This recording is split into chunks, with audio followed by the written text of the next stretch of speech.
Hi, we can't talk about inner energy without taking a look at masculine and feminine energy. It's true that in the West, people tend to play down gender differences now. And being able to see the person as a human being before paying attention to his or her gender can certainly be a good thing.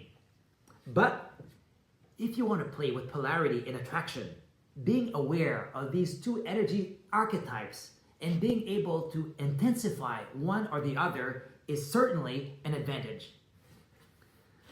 First, it's important to remember that according to Taoism, everybody has both types of energy, yin and yang. And the balance or combination of these two varies from one person to the next. Now, there are different ways of identifying the masculine or yang and the feminine or yin within yourself and in another person. Let's have a look at 3 different grids to do this. First, we can look at the specific qualities traditionally associated with each archetype. You may think these are just stereotypes, but at least for some Eastern schools of thought, they point to something much deeper than that. They are fundamental expressions of each archetype. That being said, there can be many different flavors of the masculine and the feminine, of course. Now, let's have a look at some of these traits. Masculine energy is generally associated with being proactive and action-oriented, independent, assertive, decisive, competitive. And feminine energy is generally associated with being flowing, open, soft, caring and empathetic, expressive and sensitive, just to name a few. Another way is to use an image or a metaphor, like the masculine is often seen as the container and the feminine as the liquid inside. This act of containing is the yang structure. It's about holding a solid energetic space. So containment is really an energetic posture. It's about creating a boundary, a flexible strength, which allows flow, playfulness, and even surrendering to appear. Let's turn to our third way of gauging now, which takes our analysis further. Here, we'll take a look at the energy itself, or more precisely, at the energy movement of each archetype. Typically, the main masculine energy movement is downward and inward, whereas the feminine counterpart is upward and outward. What do I mean exactly here?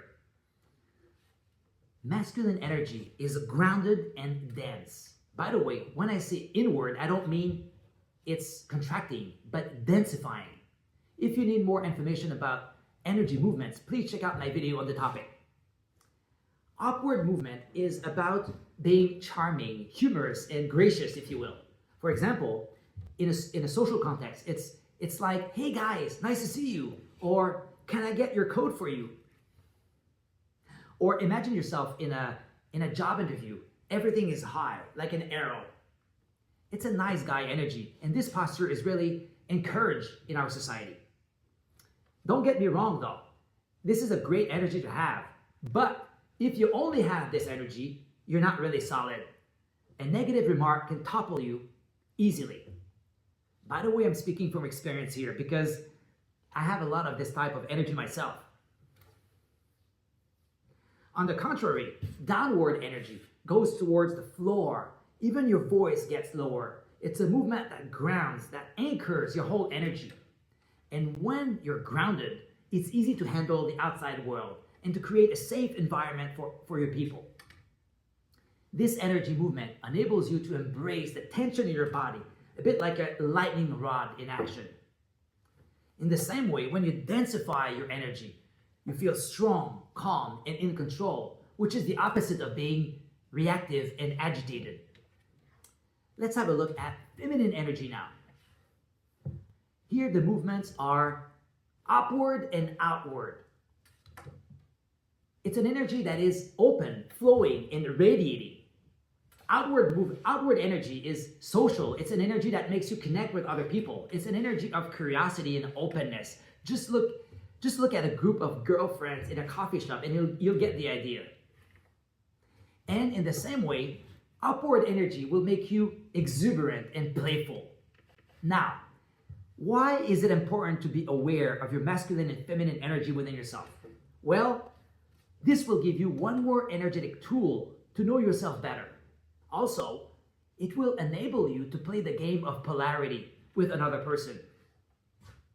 Because, as a rule, the more distance there is between the masculine and the feminine, the more attraction there is.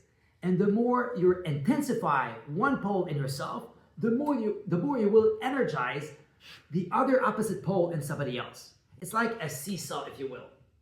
In one word, opposites attract and awaken each other.